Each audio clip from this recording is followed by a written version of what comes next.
which is the kind of behavior we saw from Muslims in the Middle East when they were dancing and handing out candy when thousands of Americans were slaughtered on 9/11. You know, the war on terror has simply come home. We didn't defeat the ideology. We sat here and watched as it was adopted by the Democrat Party, and that's what we see today. And so the next step after creating the crisis, of course, is you blame your opponent and you isolate and freeze a target. You personalize it. And so that's why you have these Democrats nonstop out there calling ICE agents Nazis and fascists, the Gestapo, the SS. They are the face of evil.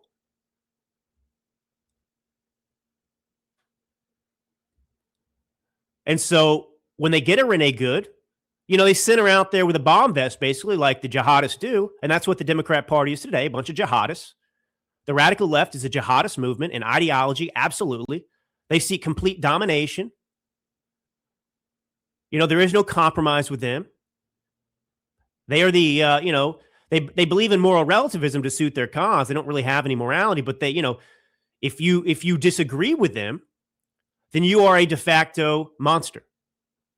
And we saw this start in 2016 when Hillary Clinton went to a fundraiser in New York and she told the room that half of Donald Trump's supporters belonged in the basket of deplorables. And it wasn't long after she made that statement that the left ramped it up further. We weren't just deplorables. We were Nazis. We were fascists. Trump was Mussolini. And so it's this steady dehumanization that they engage in. And it's why we got to the point that Charlie Kirk was assassinated. And it's why we're here today in Minneapolis with what's happening. And just to make my point clear, the Democrats don't care what the truthful narrative is. They need Democrat activists who are being trained to go out and get themselves killed. They're sending them to their deaths. And the left doesn't care that it puts the ICE agents' lives in danger. And they also don't care if the ICE agents have acted in a defensible manner in self-defense. Listen to the Minneapolis police chief admit it. The greater issue is, even if there is an investigation that ultimately proves that at the time of the shooting it was legally justified, I don't think that even matters at this point, because there is so much outrage and concern around what is happening in the city.